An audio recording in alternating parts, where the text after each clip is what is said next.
Okay, so language hierarchies, diglossia and super diverse education contexts are the first kind of overarching areas that we wanted to look at in the curriculums of Scotland and Switzerland.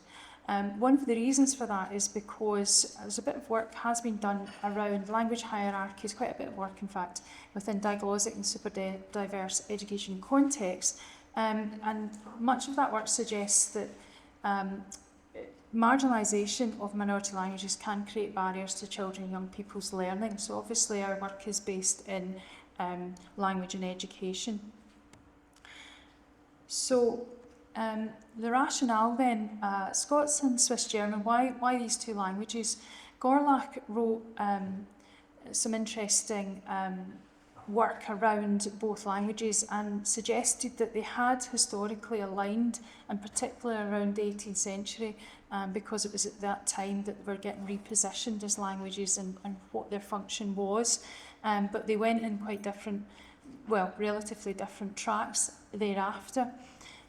Previous CDAs, so critical discourse analysis of Scottish and Swiss language education policy and curriculum, suggests that there is a hegemonic positioning of English and German in Scottish and obviously Swiss classrooms, and that's researchers such as Unger for Scots, Berthel for Swiss German, and myself previously last year.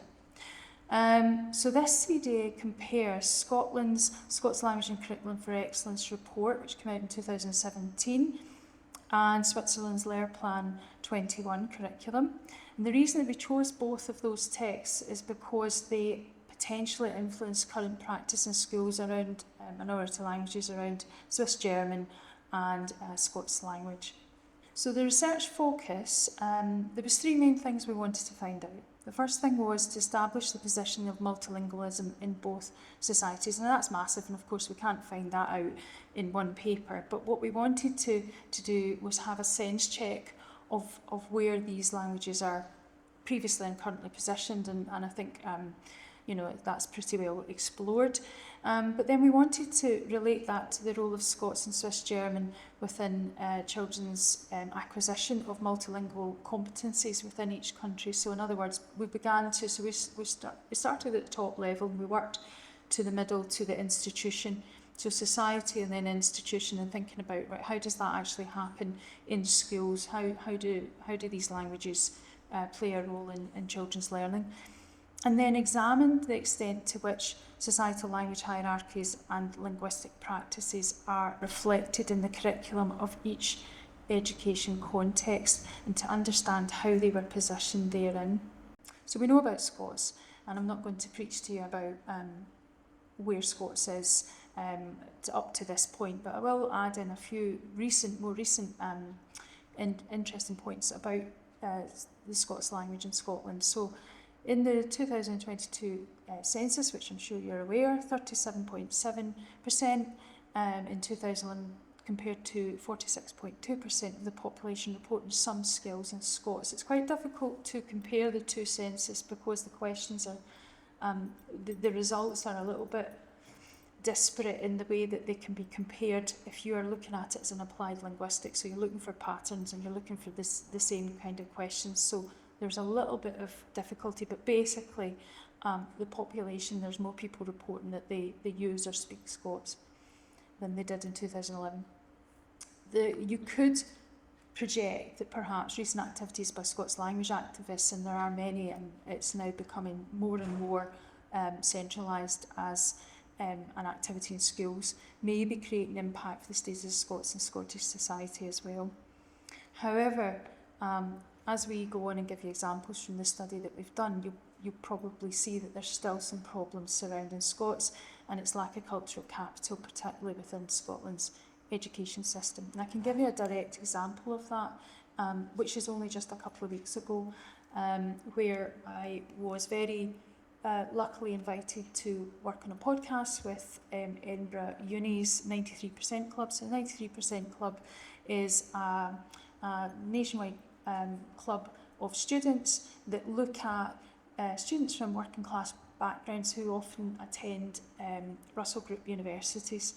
and it's their experience. And the girl that I spoke to on that podcast, there was two versions of it, part one and part two, and it was very interesting to hear her experience at Edinburgh University speaking Scots, and how she tried to acculturate and tried to minimise her Scots language. And then of course on the back of that, and it was quite it was synchronicity really. There was you might be aware of the TikTok explosion, where there was the some students at Edinburgh University mocking Scots language speakers at the university, and that hit the national headlines, and that has been a very recent event. So, thank you very much. I will talk about Switzerland, which is a multilingual country and has 4 official languages: German, French, Italian, and Romansh. As you see on the map, it's visible also the geographical borders of the languages. Switzerland has 26 cantons, and of these 26 cantons are 17 German speaking, so you see the red part, and 4 cantons are French speaking, the blue part, and 1 canton is Italian speaking, this is the green part. And these yellow parts, they are the Romansh speaking areas. So this is a proximate multilingualism, which is defined by Aronin when many languages simply coexist in a territory without the necessity of all of them being used by all citizens. It can be called a proximate multilingualism. Accordingly, each canton can take an active part in deciding on the official languages of the canton, and therefore the local educational language normally determines the official languages of the specific cantons. Swiss German.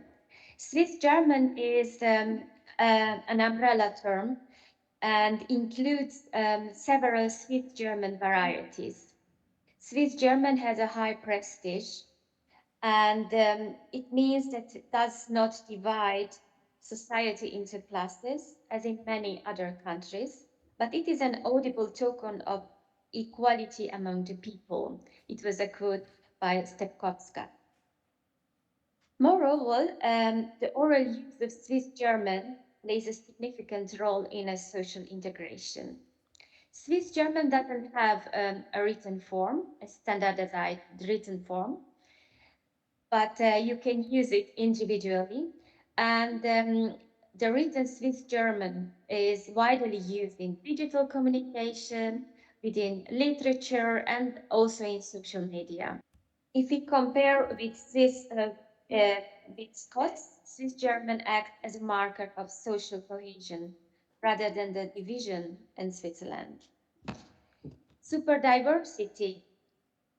This concept have been coined by Vertove, and Vertove pointed out that the new migration patterns and their combinations produce new hierarchical social positions, statuses, and stratifications. And moreover, the patterns of inequality and prejudice, as well the new forms of cosmopolitanism and crowdization emerge. Superdiversity, as it also defined by Chris and Blackridge, national and racial or ethnic background, gender, age, language, socio-economic status, legal status, and migration channel. Both countries, Scotland and Switzerland, can be considered as super diverse because of the migration, because the global socio-economical positioning, and also because of the diglossia. You already talked about it. Okay, so I'll talk to you a little bit about the methodology that we used. So we employed Fairclough's approach to critical discourse analysis, and Fairclough looks at text through different lenses. So there's the social conditions of which the text sits within. It's the process of the production which is impacted by the social conditions, and then the process of interpretation that reflects those social conditions, and then of course the interpretations. It's the interaction with the text and it depends on the lens of the person who's interpreting that text. So what we aim to do is we read against text. In other words, we look for the big D discourses, which are basically the larger macro societal discourses, the narratives that position languages, Scots, for example, Swiss German. And we try to understand where the languages within the text were ideologically located, and how those positionings are then retained, how they are reproduced, and how that helps to impact in the positioning of society and for our interests in education. So basically our premise approaching anything from a CDA perspective is that all texts are positioned in positioning. Okay. So drawing down from our main questions, we had some sub-themes that we really wanted to answer, which obviously links to our main questions. And that was, we wanted to investigate the theme of recognition of multilingualism, linguistic superdiversity and or multilingual competence in the text. We wanted to look at the reproduction of any existing language hierarchies and societal linguistic practices in the text. And we wanted to look at the positioning of English and Standard German and Scots and Swiss German in the text too.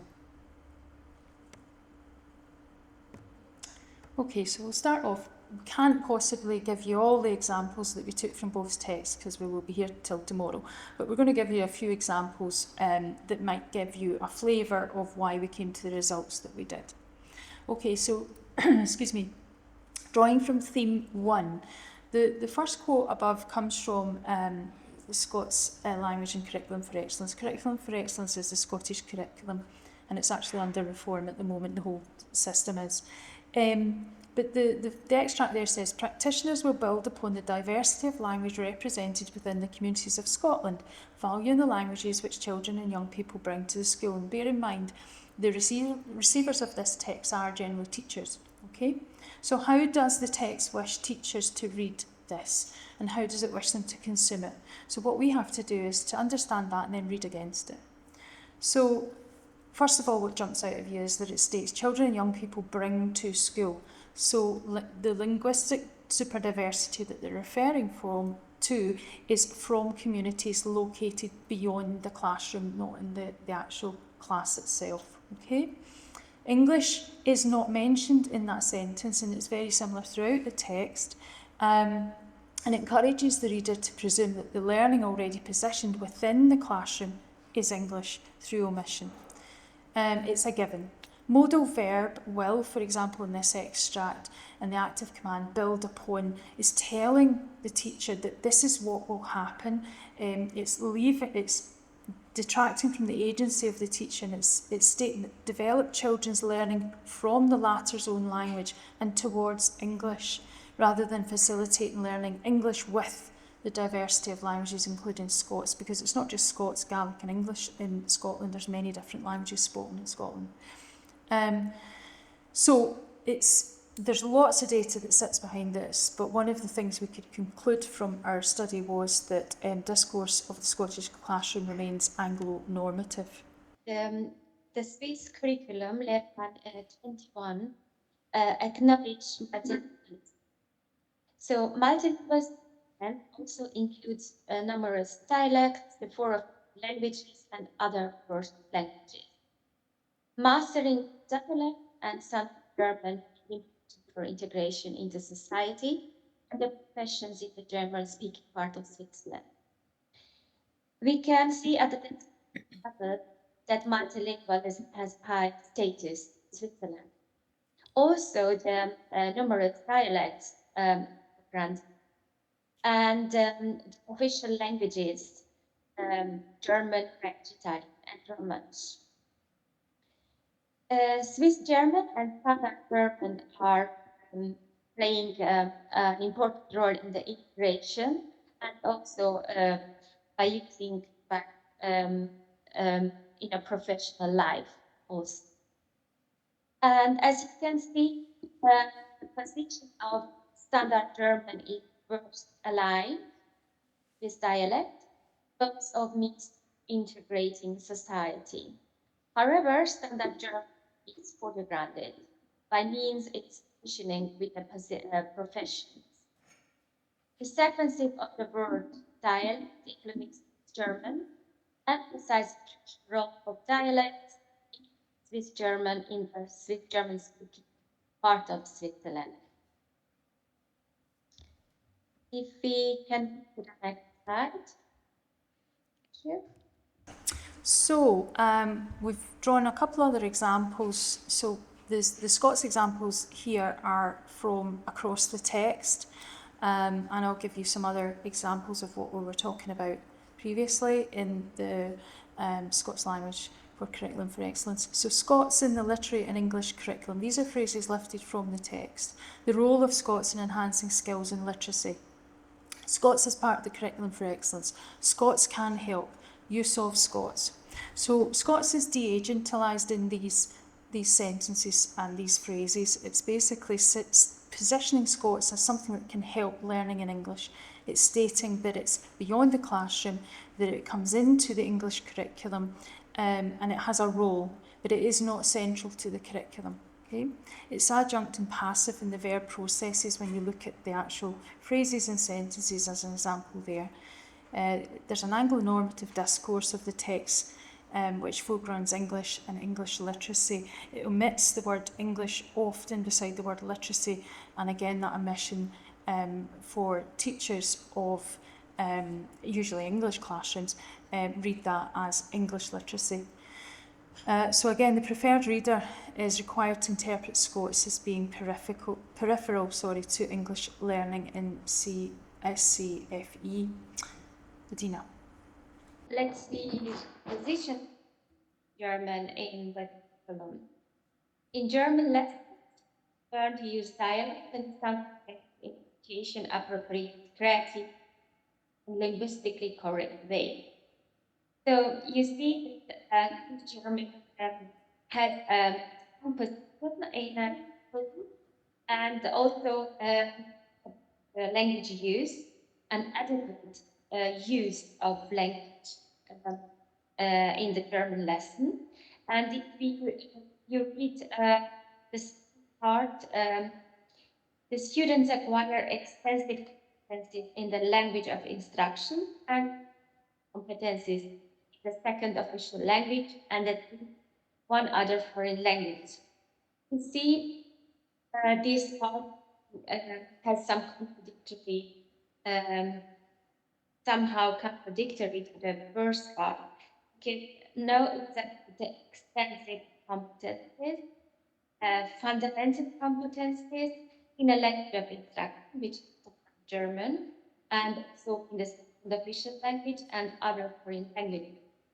So we can interpret as a construction of language hierarchy in this part when we look at the position of in the curriculum. Okay, so to summarise our overall findings then, and again drawn from both texts in their entirety. So linguistic diversity and multilingualism is included in the curriculum for Scotland and Switzerland, which is good news. Linguistic, we wouldn't expect anything different. However, linguistic practices in each education system do not entirely reflect the everyday linguistic practices of multilingual children in each country.